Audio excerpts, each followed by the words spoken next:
नमस्कार दोस्तों, स्वागत है लेटेस्ट सॉल्व पे। और आज हम लोग जो टॉपिक लाए हैं, नेहरू और सेकुलरिज्म, नेहरू जी का। तो जो दो तीन थिंकर है ना हम लोग में, जहाँ से क्वेश्चन आता है बीपीएससी में, तो महात्मा गांधी, जवाहरलाल नेहरू, रविन्द्रनाथ टैगोर। तो इस पे भी इनका व्यूज पॉलिटिकल जितना वीडियो आ चुका है, इस पे भी आगे आप लोग देख सकते हैं। जवाहरलाल नेहरू पे मेनली दो टॉपिक से आता है, सेकुलरिज्म और इनका फॉरेन पॉलिसी पे, जहाँ पर आज हम लोग सिर्फ सेकुलरिज्म को डेवलप करें। तो 64th बीपीएससी में एक पहले क्वेश्चन आ चुका है, उसके बाद अभी तक 68 तक में नहीं आया। होपफुली 69th बीपीएससी में आने का चांसेस है, तो इसको हम लोग पढ़ेंगे। टर्म अगर समझते हैं सेकुलरिज्म क्या है, तो सेकुलरिज्म वर्ड बना है सेकुलर से, और सेकुलर का मतलब होता है कि सेपरेट फ्रॉम रिलीजियन, या हैविंग नो रिलीजियस बेसिस, मतलब रिलीजियन के बेसिस पे कोई भी वो मतलब डाइवर्जन या कोई भी डिफरेंस क्रिएट नहीं करना, तो उसको यहाँ से सेकुलरिज्म आता है। इसका दो मॉडल है, हम लोग कौन सा फॉलो करते हैं, इंडियन मॉडल वो भी जानेंगे, और वेस्टर्न मॉडल क्या कहता है। तो एक हम डिफरेंस से चार्ट बना दिए हैं। तो सेकुलरिज्म अगर इंडियन मॉडल का, कि no separation between state and religion, मतलब स्टेट और रिलीजन जो है एक दूसरे को मतलब वो डिफरेंशिएट कर, दोनों में डिफरेंस नहीं है, एक दूसरे में इंटरवीन कर सकता है। क्या जैसे यहाँ देखिए, state provides all religious minorities मतलब the right to establish and maintain their institution. तो मतलब स्टेट एक तरह से हेल्प करता है अपना अपना रिलीजन को चलाने। वेस्टर्न मॉडल में क्या, state and religion have own separate values, मतलब दोनों अपना स्फेयर है, दोनों का दोनों अपने स्फेयर में काम करता है। इंटरवेंशन कहीं भी नहीं है, अनलेस एंड अनटिल कि वो लॉ को ब्रेक अगर नहीं करे। और यहाँ पर कोई भी फंडिंग या कोई फिनेंशियल हेल्प नहीं दिया जाता है इंस्टीट्यूशन को रन करने के लिए। तो एक छोटा सा डिफरेंस वाला पार्ट। जैसे हम लोग जानते हैं इंडिया क्या है, multi cultural society, multi ethnic people, language, ये वो, और मल्टी रिलीजियस पीपल यहाँ पर रहते हैं।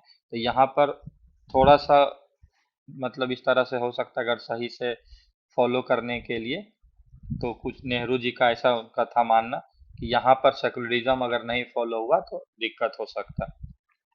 और नेहरू जी के according, to maintain territorial integrity, political stability और नेशनल इंटीग्रिटी, तो यहाँ पर सेकुलरिज्म जो है, क्योंकि बहुत ज़्यादा जरूरी है, इतने मल्टी कल्चर, मल्टी एथनिक और मल्टी रिलीजियस लोग हैं, तो कहीं ना कहीं इंडिफरेंस ना क्रिएट हो जाए।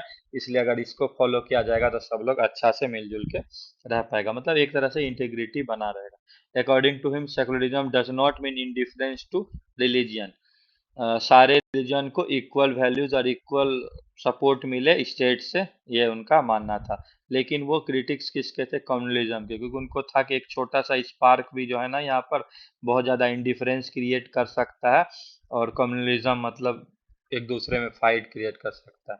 तो जो इनका एक्सपेक्ट था, जो हम लोग को क्वेश्चन आंसर लिखना है इसको बढ़ा के, visualise secular state as one of in which every individual has freedom to function according to his own culture, या यहाँ पर हम लोग कह देते हैं ऑन रिलीजियन। ठीक है। तो इनका था चार एस्पेक्ट, जो इनका था कि grant of equal states all religion, इसको हम लोग एक्सप्लेन करके लिख सकते हैं। Neutrality of state in religious matter, ठीक है, तो मतलब स्टेट जो भी हम लोग का गवर्निंग बॉडी है, वो किसी एक को फेवर नहीं करे, सबको समानता से देखे, जो हम लोग के कॉन्स्टिट्यूशन में भी है कि सबको इक्वल राइट है।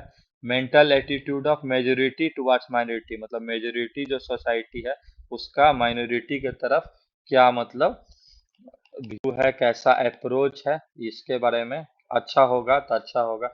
दूसरा, माइनॉरिटी का भी उनका मानना था कि to be tolerant and advise them not to adopt attitude which could, क्या कहते हैं उसको, detrimental to the integrity of India, मतलब कुछ ऐसा अप्रोच माइनॉरिटी वाला भी नहीं उठाए जिससे इंटीग्रिटी को इफेक्ट हो। बाकी मेजोरिटी का तो है एक, वो एक अच्छे अप्रोच के साथ मिलजुल कर है। और existence of uniform civil code for the people of India, मतलब कॉन्सेप्ट ऑफ सेकुलरिज्म इम्पाइल्ड ही उनका इस व्यू पे था कि एक uniform civil code people of India, वो कंसीडर करते थे कि existence of different sets of law, different governing bodies, different communities के लिए, ताकि सेकुलरिज्म ला के सबको एक इक्वल बैनर के तले लाया जाए और सब इक्वली हैप्पीली इंडिया में रहे। इसी सब चीज़ों को हम लोग एक्सप्लेन करके सारा कुछ हम लोग लिख सकते हैं। नेक्स्ट वीडियो में हम लोग कवर करेंगे foreign policy, Nehru foreign policy, और उसे देखेंगे। वीडियो देखने के लिए धन्यवाद।